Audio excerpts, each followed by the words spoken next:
Why is vulnerability so scary? I think that a lot of us are so terrified of being vulnerable and like having a moment of authenticity and a moment of truth that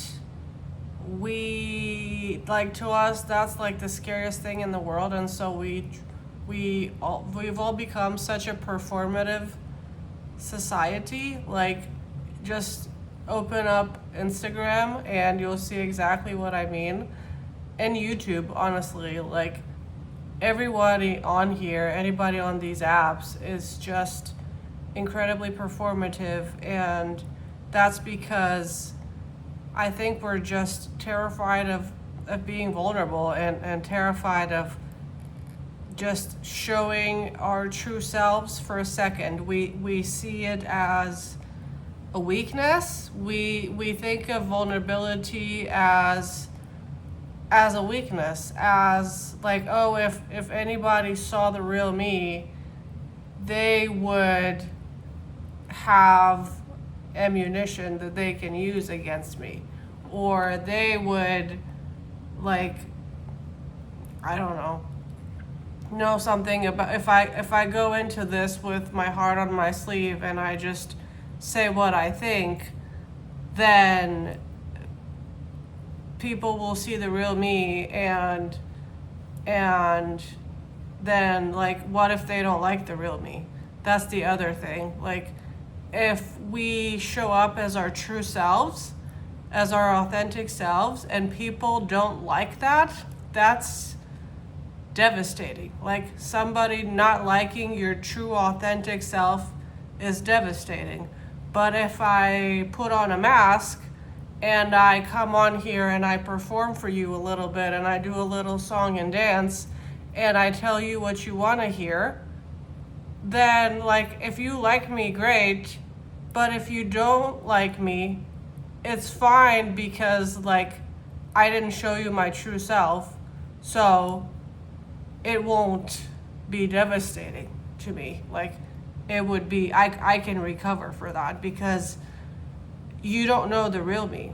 So that's an easy way to, like, keep your sanity online and keep your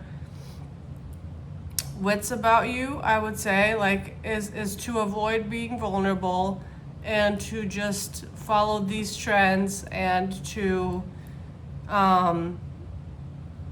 just be as performative as possible. Because if you do show up as yourself and you get rejected, that's devastating for you. Like, that's a lot harder to recover if somebody rejects the real you. But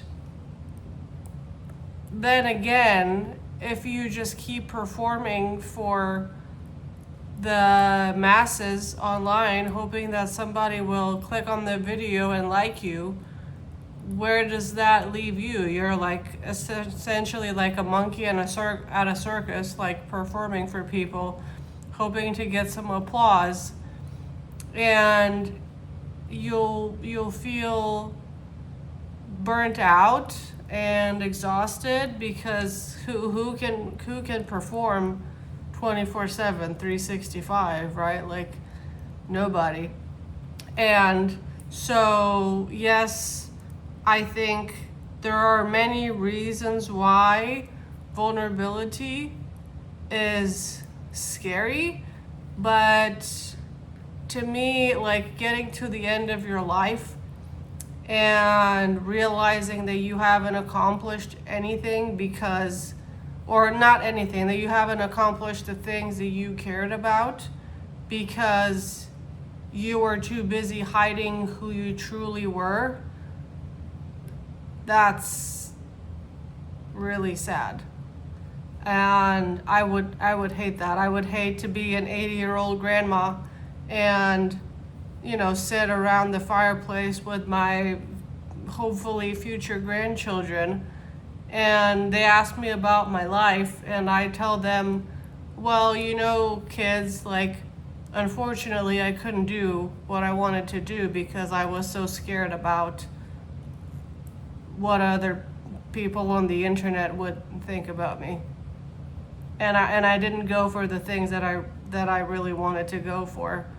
And I didn't date the people that I wanted to date because I was afraid of coming up as someone that's super vulnerable and like has her heart on her sleeve.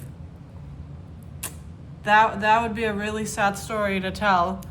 And so yes, vulnerability is scary, but the alternative I think is even scarier.